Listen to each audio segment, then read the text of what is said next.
Hi, I'm Sumukha, and today I'm going to talk about my project Vayu Mithra. I intend to build an unmanned aerial vehicle, an aircraft that can carry a 5 kg payload to 400 feet altitude with a maximum wingspan of 3.5 meters. This is the video that explains how the development happens, and let's get into it. So I started by choosing the airfoils that are suitable for this application from the infinite combinations that are available. So this was by filtering down a few suitable ones. So by taking these and plotting the graphs of coefficient of lift, coefficient of drag versus the angle of attack, we can observe the various angles of attack at which stall occurs, maximum lift coefficient is obtained, and the comparison between the ratio of coefficient of lift to the coefficient of drag. So by observing the various plots, we can narrow this down to the most optimum airfoil choice. After learning the technique of CAD modeling an aircraft in a 3D object manner, so I started with SolidWorks. SolidWorks is by Dassault Systems, through which we can create 2D sketches and make features out of them to create 3D objects of our choice. So the wings are created by creating ribs in between them for structural support and lofting the airfoil as desired. Next, the fuselage, which has to be smooth, is created by several curves such as circles and splines that are kept at specific distances from one another, and then lofted to create a smooth surface and a streamlined body for most optimum airflow. This is done by trial and error method, which can be soon validated with CFD calculations. However, to create the model, we need certain dimensions. So these dimensions are obtained by considering the boundary conditions. I used Microsoft Excel to create calculation spreadsheet. So these calculations have formula built in them, which are obtained as follows. So we obtain these dimensions by using relations such as the static force balance during cruise flight, that is the net forces acting on the airplane is 0. The thrust calculation is performed based on the pitch of the propeller and the diameter of the propeller. The diameter of the propeller was chosen by considering the ground clearance available and the velocity of the tip of the propeller, which should not exceed the Mach number 1. This is because it will break the sound barrier and create a whole load of problems. Then the drag provided by the entire aircraft is calculated, and at any point of time the thrust should be greater than or equal to the drag in order to ensure safe flight operation.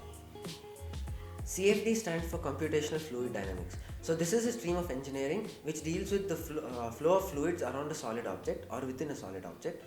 In our case, it is air passing over the surface of the wing section and the fuselage, which is external flow.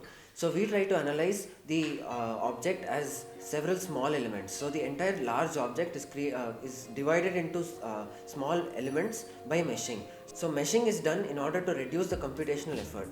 Upon meshing, we allow the computer to solve the Navier-Stokes equation and the various other differential equations to obtain the results required for each individual small element. Then we stitch them together to obtain the result for the entire object.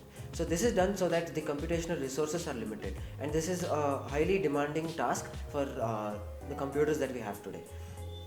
So computational fluid dynamics is key to understand the viscous effects, the boundary layer formation, the velocity profile around the object, the pressure gradient formed in front of the object in our case the airplane's nose and the wing leading edge. So in such cases, we are able to visualize the fluid flow lines, their velocities at individual points by using the specific tools. The material of the aircraft has to be chosen carefully. So this is due to the fact that the weight of the aircraft is crucial. So weight reduction and performance is key in such applications. So I have chosen PU foam, that is polyurethane foam, which has a high strength to weight ratio. Also reinforcement can be provided by using wooden truss rods across the wings. So through the aerofoils ribs that have been provided in intermediate distances within the wing, the truss rods provide additional support. In addition, the tail and the horizontal stabilizer are supported in a similar way. The internal parts of the fuselage have to be created considering the electronics that have to be housed inside, such as the GPS module, the servo controllers, the motor controllers for the propeller, and the battery housing. So when these are taken into account, the center of the gravity of the aircraft should exactly meet with the center of lift of the wings. This is because we need the horizontal balance of the aircraft to ensure stability in flight.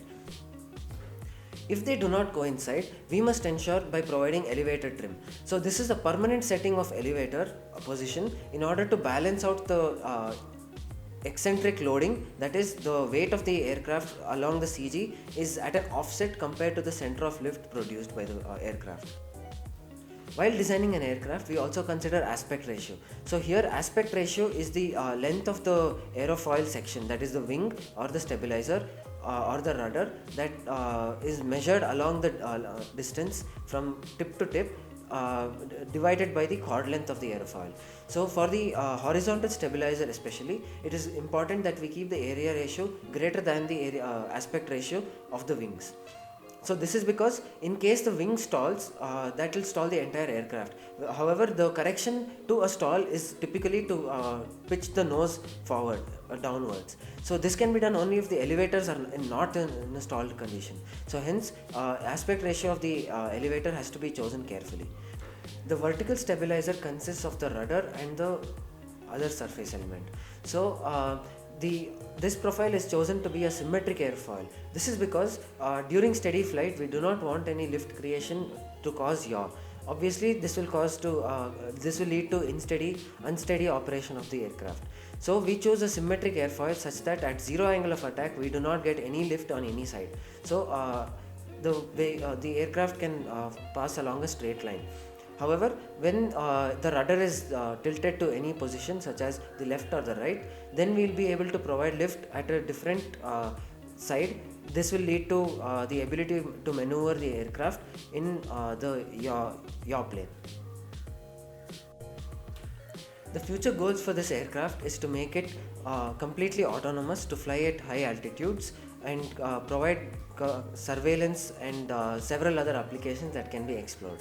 So this is an area of research that can be performed in the near future. Thanks.